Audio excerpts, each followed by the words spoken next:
June 3 வழக்கம்போல் ஒரு சூரியன் கிழக்கிலிருந்து உதித்து கடலிலிருந்து எட்டி பார்த்த போது திருக்குவளையிலிருந்து ஒரு சூரியன் கண்விழித்து ஒரு புதிய வரலாறு படைத்தது. அவருடைய பிறந்த தினத்தை செம்மொழியின் சிறப்பு நாளாக கொண்டாட வேண்டும் என்கிற நம்முடைய முதல்வர் பெருமகனார் அவருடைய விருப்பத்தில் மிகச்சிறந்த செம்மொழி நாளாக இப்போது தமிழக அரசு கொண்டாடி கொண்டிருக்கிறது. இந்த மொழி உலக மொழிகள் எல்லாவற்றையும் விட எப்படி சிறந்தது என்று ஒரு கேள்வி இருக்கிறது. சரியான வார்த்தையில் சொல்வதென்றால், உலகத்தில் பல மொழிகள் தவழக்கற்ற காலத்தில் காலில் சதங்கை கட்டி ஆடிக்கொண்டிருந்த மொழி தமிழ் என்பது தமிழினுடைய ஒரு தனித்த சிறப்பு. அந்த மிகச்சிறந்த மொழிக்கு இளமையும் இருக்கிறது. இன்று வரையில் அது பழமை மொழி என்கின்ற இன்னொரு அடையாளமும் இருக்கிறது. அந்த அருமையான மொழியின் இரண்டு கோணங்களை விவாதிப்பதாக இந்த பட்டிமன்றம் அமைந்திருக்கிறது.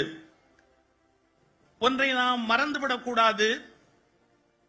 இந்த உலகத்தின் கண்டுபிடிப்புகளிலேயே தலை சிறந்தது எது என்று ஒரு கேள்வி எழுப்பினார்கள். வட்டத்தை கண்டுபிடித்த போது, சக்கரத்தை கண்டுபிடித்த போது உலகம் நகரத் தொடங்கியது. நெருப்பை கண்டுபிடித்த போது உலகம் ஒரு புதிய பரிமாணத்துக்கு வந்தது. கணினியை கண்டுபிடித்த பிறகு உலகம் மிகப்பெரிய வளர்ச்சியை அடைந்தது. எனவே இந்த உலகத்தில் ஆகச்சிறந்த கண்டுபிடிப்பு என்று நெருப்பை சொல்லலாமா, சக்கரத்தை சொல்லலாமா, அல்லது கணினியை சொல்லலாமா என்று உலகம் தேடிக்கொண்டிருக்கிற போது, உண்மையில் சிந்தித்தால் இந்த உலகத்தில் தோன்றிய கண்டுபிடிப்புகளிலேயே ஆகச்சிறந்த கண்டுபிடிப்பு மொழி என்பதுதான் என்பதை மனிதன் புரிந்து கொள்ள வேண்டும். காரணம், நான் நினைப்பதை உங்களுக்கு சொல்வதற்கும் நீங்கள் நினைப்பதை நான் கேட்டுக்கொள்வதற்கும் மொழி என்ற ஒரு கருவி வராமலேயே போயிருந்தால் உலகம் வறுமையாகி இருக்கும். எனவே ஆகச்சிறந்த கண்டுபிடிப்பாக வந்தது மொழி. அதில் ஆகச்சிறந்த மொழியாக உயர்ந்தது தமிழ் என்பது நமக்கு எத்தனை பெரிய ஆனந்தத்தை தரக்கூடிய செய்தி. இந்த அருமையான மொழியிலே காலத்துக்கு ஏற்ற சொற்களை அமைத்துக் கொள்ளுகிற, மாற்றிக்கொள்ளுகிற ஒரு அருமை இருக்கிறது. நான் ஒரு செய்தி சொல்ல வேண்டி இருக்கிறது, வேறு வழி இல்லை, கொஞ்சம் பொறுத்துக் கொள்ள வேண்டும். நான் பள்ளிக்கூடத்தில் படிக்கிற காலத்தில் எல்லாம் மத்திய அரசு என்ற வார்த்தையை சொல்லி எங்களுக்கு பாடத்தில் சொல்லிக் கொடுத்தார்கள். ஆனால் இப்போது ஒன்றிய அரசு என்ற வார்த்தையை நாம் பயன்படுத்துகிறோம். இந்த ஒன்றிய என்ற வார்த்தையை கேட்டு நேற்றோ முன்தினமோ ஒருவருக்கு கோபம் வந்துவிட்டது. அவர் தன்னை கேள்வி கேட்ட நிருபரிடத்திலே கோபப்படுகிறார். அது என்ன ஒன்றியம் என்று சொன்னால் மற்றைய அரசுகள் எல்லாம் என்ன பஞ்சாயத்தா என்று கேட்கிறார். நான் ஒரு பதில் சொல்ல கடமைப்பட்டிருக்கிறேன். ஒன்றியம் என்ற வார்த்தை சரியாக நீங்கள் புரிந்து கொள்ள வேண்டும் என்றால் இந்திய அரசமைப்பு சட்டத்தை படிக்க வேண்டும்.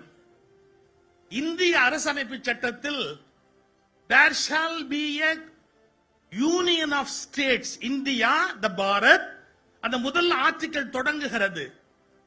அது யூனியன் ஆஃப் ஸ்டேட்ஸ் என்ற வார்த்தையை சொல்லுகிறது. அந்த யூனியன் என்பதற்கு உங்களுக்கு மொழிபெயர்ப்பு வேண்டும் என்றால் கூகுளில் போய் போட்டு பாருங்கள், அல்லது உலகம் முழுவதும் இருக்கிற ஆர்டிபிஷியல் இன்டெலிஜென்ஸில் போய் கேளுங்கள்.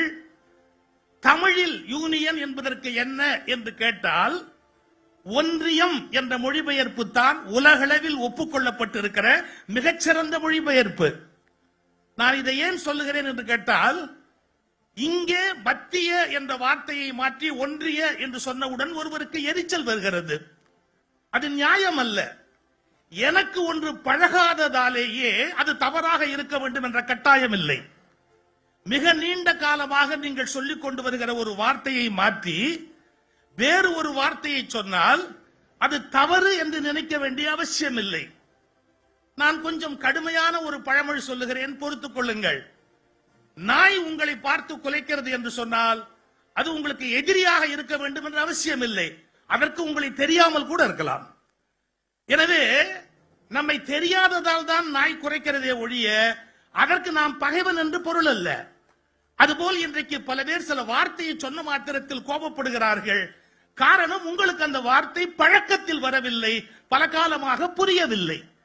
அதனால் அது பிழை என்று சொல்லாதீர்கள். என்னுடைய ஒரே ஒரு கேள்வி, ஐரோப்பிய நாடுகள் ஒன்றாக சேர்ந்து யூரோப்பியன் யூனியன் என்று அமைத்த போது அதற்கு உலகளாவிய மொழிபெயர்ப்பு ஐரோப்பிய ஒன்றியம் என்றுதான் மொழிபெயர்த்தார்களே ஒழிய ஒன்றியம் என்ற மொழிபெயர்ப்பு தவறு.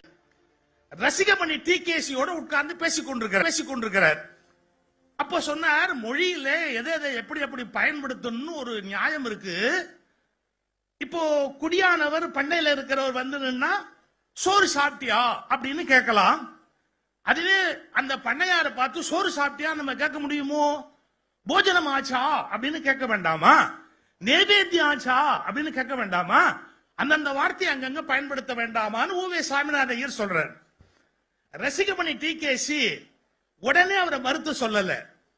நான் ஒரு பாட்டு சொல்றேன், அந்த பாட்டு எவ்வளவு அழகான பாட்டு தெரியுமா, பிரமாதமான ஒரு பாட்டு இருக்கு அப்படின்னு சேக்கிழார் பிள்ளை தமிழ்ல இருந்து ஒரு பாட்டு எடுத்தார்.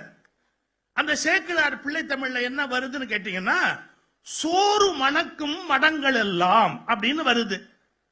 இந்த பாட்டை டிகேசி சொல்லிட்டு சோறு மணக்கும் மடங்கள் எல்லாம்ன்ற பாட்டு யார் எழுதுனது தெரியுமோ?